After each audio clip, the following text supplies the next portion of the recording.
সময় লাগবে তো নাকি? আচ্ছা, তোমার যারা পুরনো ক্লায়েন্ট আছে ওদের সাথে যোগাযোগ করলে কি খুব বিপদ হবে? হতে পারে। সবকিছু আমার জন্যই হলো, তাই না? আরে এভাবে বলছো কেন বলো? আমরা যা করেছি একসাথে করেছি, যা হারাবো সেটাও একসাথে হারাবো, আর যা পাবো সেটাও একসঙ্গে পাবো। চিন্তা হয় গো, সামান্য কটা পয়সার জন্য যদি পাপাইকে মানুষ না করতে পারি না, হয় না নিজের মুখটা দেখতেও লজ্জা করবে। তবে তুমি একবার আমার লজ্জার কথা ভাবো। তাই বলি কি, চিন্তা করো না, ভগবান আমাদের খারাপ করবে না। কেন?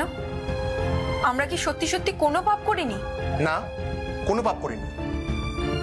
কি জানি, আমার তো মাঝে মাঝে ভীষণ পাপ বোধ হয়।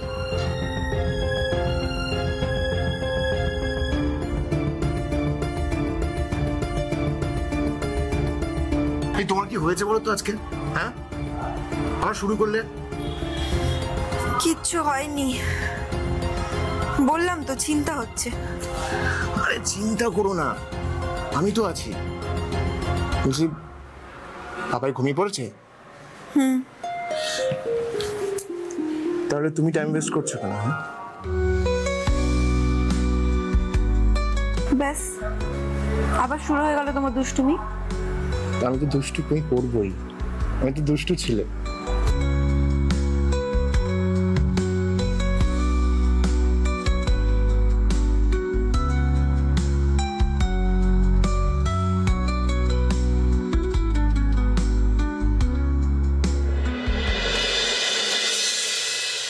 এ ভাই, একটা পচা পচা গন্ধ পাচ্ছিস? দাদা মনে হয় আশেপাশে কুকুর বেড়াল কিছু পচেছে।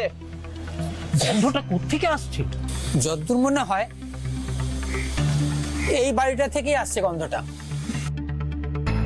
এটা তো ঘোষেদের বাড়ি। হ্যাঁ, ঘোষ কাকার বাড়ি, কিন্তু ঘোষ কাকা তো এখানে থাকেন না।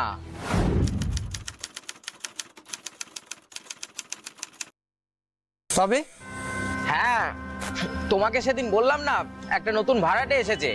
ভাড়াটে? আরে একটা লোক, বউ আর ওর একটা বাচ্চা, আর লোকটার নাম আমার যতদূর মনে পড়ছে পলাশ। কই, আমি তো কোনোদিন দেখিনি। না দাদা, গন্ধটা খুব বাড়ছে। সত্যি রে? দাঁড়াও তো আমি দেখি একবার।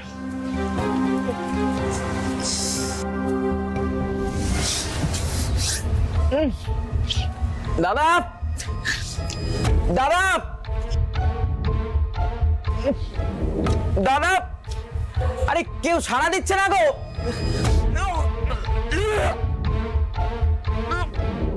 দাদা, দাদা,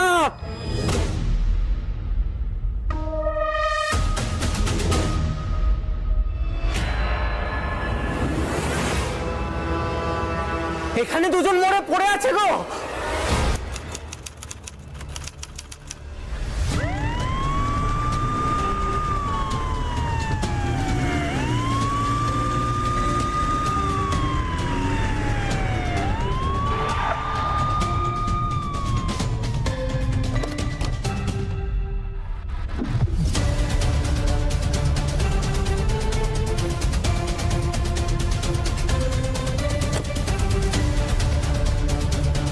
এই বাড়িটা? হ্যাঁ স্যার, বাড়ির ভেতরে। চলো এটা পড়ে নিন। চলো আসুন।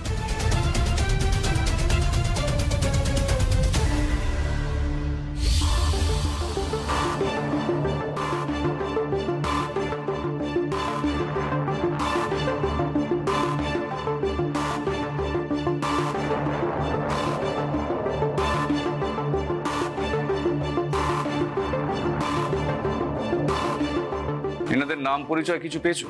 সম্পূর্ণ নয়, কিছুটা। ওই পাড়ার লোকদের কাছ থেকে যতটুকু জানা যায়। সেটা কি? স্বামী স্ত্রী আর 3 বছরের বাচ্চা। বাচ্চা 3 বছরের? মাই গুডনেস, তো সে কোথায়? মিসিং, বাচ্চা মিসিং, আর স্বামী স্ত্রী ডেড। বডি দুটো দেখে মনে হচ্ছে দিন 2 আগের ঘটনা, কিন্তু এই 2 দিন ধরে বাচ্চাটাও মিসিং। হ্যাঁ স্যার, তবে অপহরণের জন্য কোনো মানি ডিমান্ড হয়েছে কিনা জানি না। বাবা মাকে খুন করে বাচ্চাকে অপহরণ করা হয়েছে? না না, এখানে মানি ডিমান্ড আসবে না। আচ্ছা, খুন অপহরণ ছাড়া চুরি লুটপাট কিছু হয়েছে? না স্যার, লুটপাটের কোনো চিহ্ন পাওয়া যায়নি, বরং আলমারিতে 8,000 টাকা ছিল, তাতেও কেউ হাত দেয়নি। আই এম শিওর যে এটা টাকা পয়সা সংক্রান্ত কিছু ব্যাপার নয়। এই ঘটনাটা ঘটেছে অ্যাকচুয়ালি ব্যক্তিগত প্রতিহিংসার প্রতিশোধের জন্য। ভালো করে দেখো সৃজা, দুজনকে শ্বাসরোধ করে মারা হয়েছে। আর ভিকটিম দুজন মারা যাওয়ার আগে কোনো স্ট্রাগল করেনি, অর্থাৎ যতটা করার দরকার ছিল। কারণটা ফরেন্সিক রিপোর্ট আসলেই বোঝা যাবে। ঘরে কোন রকম ভাঙচুর নেই, তার মানে আমরা ধরে নিতে পারি যে খুনি ভিকটিমের খুব চেনা পরিচিত, অর্থাৎ খুনিকে আপ্যায়ন করে ঘরের ভেতরে ডাকা হয়েছে। চেনাও হতে পারে, অচেনাও হতে পারে, কিন্তু আপ্যায়ন করে ঢোকানো হয়নি।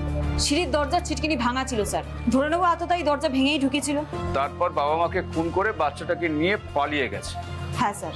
দেখো, তদন্ত শুরু করার আগে আমাদের প্রথমে জানা দরকার যে এরা কারা, এদের পরিচয়টা কি, আর বডি দুটোকে পোস্টমর্টমে পাঠাবার ব্যবস্থা করো। চলো আমরা এক কাজ করি, বাইরে গিয়ে পাড়ার লোকজনের সঙ্গে কথা বলি। Yes sir.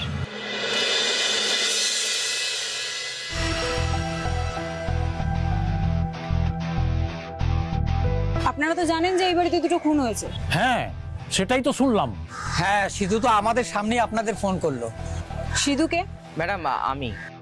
আপনি থানায় ফোন করেছিলেন? হ্যাঁ ম্যাডাম, ওই সকাল থেকে একটা বিচ্ছিরি গন্ধ আসছিল, তো যদিও গন্ধটা এখনো আছে।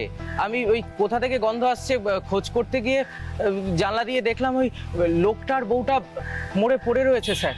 আর তারপরেই আমি থানায় ফোন করি। কি করে বুঝলেন যে মরে পড়ে আছে? ঘুমিয়ে তো থাকতে পারে। আশেপাশের 5টা পাড়া মিলিয়ে 36টা মরা পুড়িয়েছি। জ্যান্ত মানুষের শোয়া আর মরা মানুষের শোয়া, এই তফাৎটুকু বুঝবো না? আর তাছাড়া স্যার এখনো গন্ধটা ধ্যাপ ধ্যাপ করে বেরোচ্ছে, মানে বিশ্রী একটা গন্ধ। আপনারা ওদের সম্বন্ধে কিছু জানেন? ওরা 6 মাস ধরে এখানে এসেছে, কারোর সঙ্গে খুব একটা মেশে না, বাড়ি থেকে বেরোয় না। কি করে জানবো বলুন ওদের সম্বন্ধে? ওই লোকটার নাম পলাশ কুণ্ডু, এটুকুই জানি। একদিন ওই আমার সঙ্গে বাপিদার চায়ের দোকানে দেখা হয়েছিল। ওই কি করেন জিজ্ঞেস করাতে বললো ওই মিস্ত্রির কন্ট্রাক্টরের কাজ করেন। তো এইটুকুই। তারপর জিজ্ঞেস করলাম আপনি কোথায় থাকতেন এর আগে? ওমা, বলাতে না ফটাস করে পালিয়ে গেল। কেন? সেটা কি করে বলবো ম্যাডাম, নিশ্চয়ই কোনো ঝোল আছে। হ্যাঁ, ঝোল তো আছে, নাহলে রাত দুপুরে মার্ডার হয়। আর কিছু? না ম্যাডাম, আর তো সেরকম কিছু জানি না। তবে এটা ঘোষ কাকার বাড়ি, ওদের বাড়িতেই ভাড়া থাকতেন ওনারা। ঘোষবাবু কি এই বাড়িতেই থাকে? না না, ঘোষ কাকা এই বাড়িতে থাকেন না, উনি এই বাড়িটা ভাড়া দেন। উনি থাকেন ওই রথতলার মোড়ে। প্রপার ঠিকানাটা বলতে পারবেন? না ম্যাডাম, আমি ঠিকানাটা সঠিক জানি না। তবে যেটুকু জানি ওই রথতলার মোড়ে Z9 হাসপাতাল আছে, ওই তার পাশের গলিটা দিয়ে ঢুকলেই সদানন্দ ঘোষ, হ্যাঁ বললেই যে কেউ চিনিয়ে দেবে। Thank you. অদ্ভুত ব্যাপার তো, আপনার বাড়িতে এত বড় একটা ক্রাইম হয়ে গেল, অথচ আপনি কিছু জানেন না।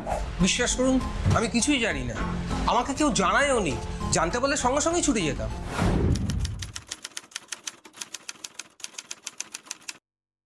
আপনার নতুন ভাড়াটেরা ওখানে কতদিন ভাড়া আছেন? 6 মাস হতে এখনো 12 দিন বাকি আছে। আর আগের ভাড়াটেরা চলে গেল কেন? যায়নি, আমি তুলে দিয়েছিলাম। সময় মতো ভাড়া দিত না। এনারা দিতেন ঠিক দিনে ঠিক সময়। ভাড়াটা কি আপনি আনতে চান নাকি ওনারা দিয়ে যায়? না, ও